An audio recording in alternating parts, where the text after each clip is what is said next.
자, 오늘은 고3 수능 특강 두 번째 시간으로 지난번에 신동엽 시인의 누가 하늘을 보았다 하는가 편이 기억들을 날 거야. 이거를 보고 난 뒤, 그 다음 거, 기영도의 홀린 사람 편을 한번 해보도록 할게. 기영도의 홀린 사람 같은 경우에는 내가 굉장히 좋아하는 작품 중에 하나야.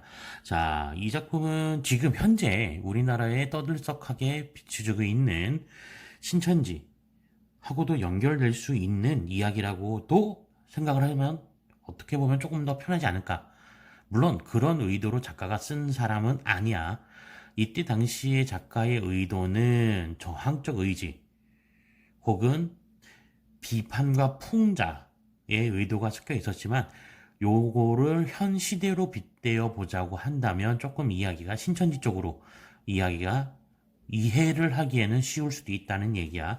자, 작품 내용 한번 봐볼게. 이 작품은 지배층이 교묘한 통치술에 현혹되어 살아가는 우매한 대중에 대한 우회를 통해 드러내고 있는 시이다. 시적 상황이 사실적으로 전달되고 있는데 그분으로 나타나는 권력과는 사회자에 의해 왜곡되고 미화되는 모습으로 소개되며 이러한 현실에 정당한 문제를 제기하는 목소리가 오히려 미추광희로 취급받는 사회적 분위기를 상징적으로 드러낸다. 자, 그러면 우리가 이야기할 때 체크해야 될 거가 있을 거야. 우선 첫 번째, 이 작품에서 당시 사회는 이라는 거 체크를 해주면 좀 좋을 거고, 두 번째, 시에서 표현되고 있는 그분이 누군지와 이 분과 대척점에 서 있는 목소리, 각각의 의미를 어떻게 받아들여야 되는지. 자, 그 다음에 세 번째, 아까 내가 분명히 얘기했지만 이 시 같은 경우에는 풍자, 비판과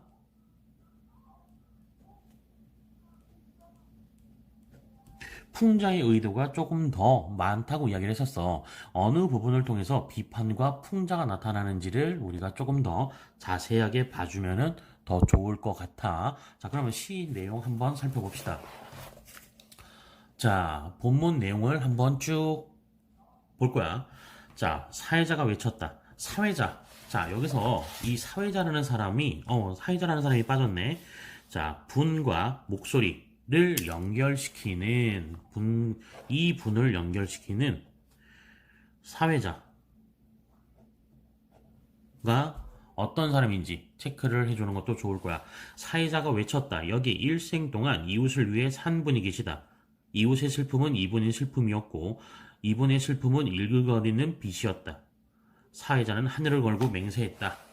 자, 하나 보자. 자, 사회자가 이야기를 하고 있지. 어떻게 이야기를 하고 있어? 자,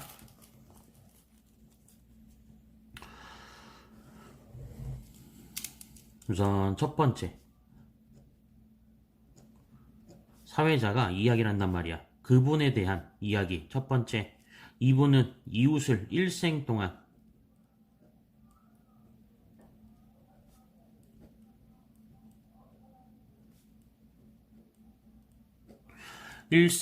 이웃을 위해 살았다. 자, 두 번째.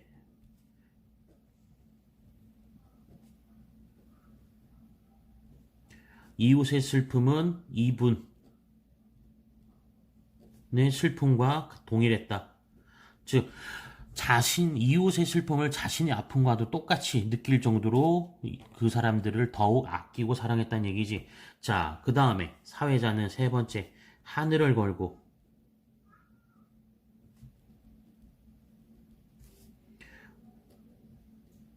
맹세했다. 라고 이야기를 해. 야, 이 정도 사람이면 국회의원하거나 대통령 할 정도로 위대한, 뛰어난 지도자, 정치가가 되어야 되지 않겠나라는 생각을 할 때쯤에, 자, 다시 본문으로 돌아가면, 이분은 자신을 위해 푸성기 하나 심지 않았다. 눈물 한 방울도 자신을 위해 흘리지 않았다. 사회자는 흐느꼈다. 보라, 이분은 당신들을 위해 청춘을 버렸다. 당신들을 위해 죽을 수도 있다. 아, 야, 대단한 사람이야. 오, 사회자가 얘기해. 네 번째. 자, 푸성기 하나. 자신을 위해서는, 자신을 위한 일 하나도 하지 않았다고 이야기를 해. 자, 그 다음에, 다섯 번째. 자, 눈물 한 방울도 자신을 위해 흘리진 않았다. 사회자는 흐느꼈다. 이번은 당신들을 위해, 당신들을 위한,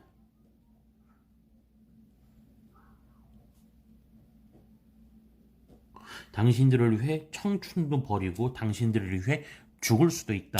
라고 이야기하지. 자, 그러면 여기서 중요한 건 당신들. 이라는 사람이 누굴까라고 생각을 해봤더니 듣고 있는 우리, 즉 군중들이야. 라고 쳤을 때, 아, 이 사회자라는 사람은 선동가 혹은 그분이라는 사람의 기생하는 사람이라고 얘기할 수 있어.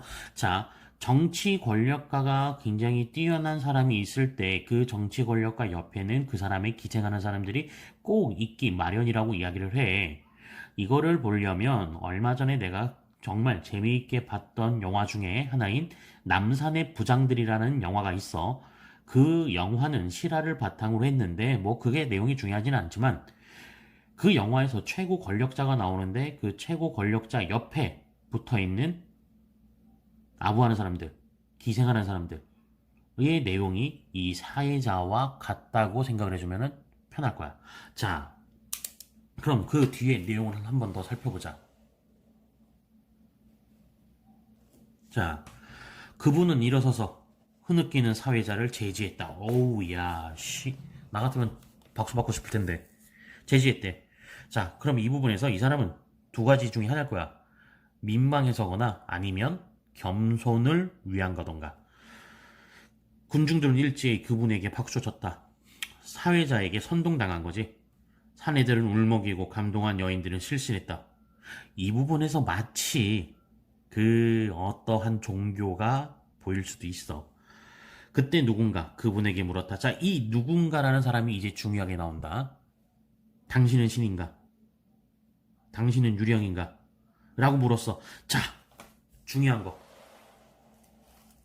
자, 물론 그 집단에서는 이만희를 신으로 생각하겠지만 우리한테는 그런 게 중요한 게 아니라 시대적 배경이라는 게 중요한 거지. 시대적 배경을 봤을 때 그 분은 신인가? 라는 물음표가 생겨. 왜? 야, 이러한 행동들을 했는데 일반적인 사람이라면 이러한 행동들을 다 할지는 아마 못할 거라고 생각을 하는 거야. 그래서 당신은 신인가? 혹은 유령인가? 자, 여기서 유령이라고 얘기한 건 실체 없는 사람, 실체 없는 대상. 즉, 당신은 실존하지 않는 사람이냐, 실체하지 않는 사람이냐, 즉, 위선적이냐, 라고 이야기가 되는 거야. 자, 라고 했더니, 뭐라고 얘기해?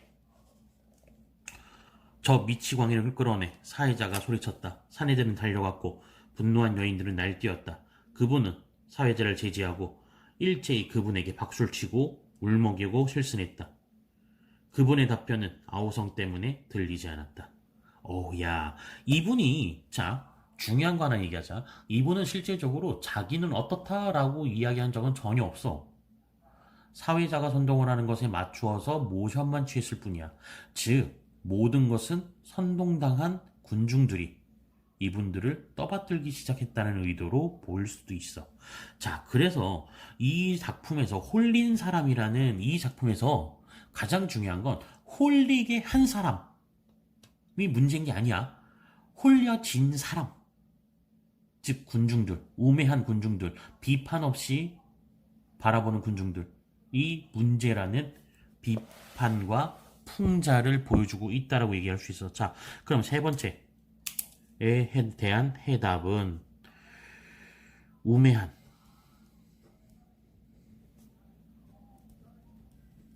군중, 무비판적인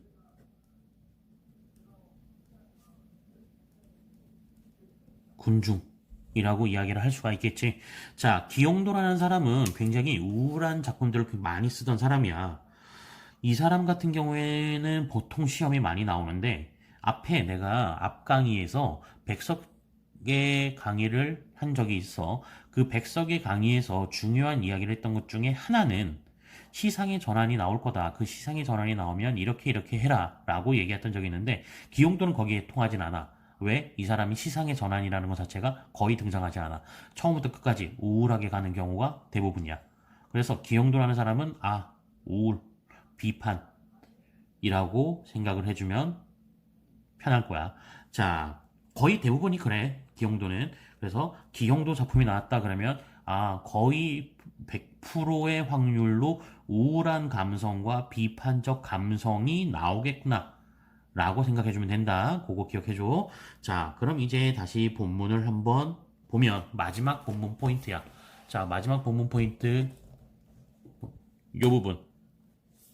자, 작품에서 서사적 전개를 통해서 제시되는 인물 간의 관계를 파악해야 된다고 했는데, 그분과 군중들, 화살표 봐봐.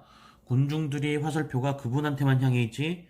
자, 그런데 목소리가 문제 제기를 했단 말이야. 문제 제기를 했을 때 사회자가 대립적 관계를 얘기하는 거야. 이 분이란 사람은 아까 얘기했다시피 절대 어떠한 것들과 대립이 이루어지지는 않아. 자, 때문에 사회자와 대립이 되니까 사회자가 선동을 해서 군중들과 대립적 관계가 된다라는 거 생각해주면 된다. 자, 기용도의 작품 이렇게 생각을 해주고, 자, 뒤에 내용들을 한번 살펴보도록 해볼게. 뒤에 내용들을 살펴보면, 자, 그분의 실체, 일생 동안 이웃을 위해 살고 당신들을 위해 죽을 수도 있고 이타적 인물이야. 자, 그런데 사회자의 소개에 담긴 목소리의 의미는 그 정도로 이타적인 삶을 사는 존재는 신 또는 유령에 가깝다. 즉 실체가 없다. 즉 허울에 가깝다. 때문에 그분이라는 사람은 위선적이다. 라는 이야기와 똑같은 거야.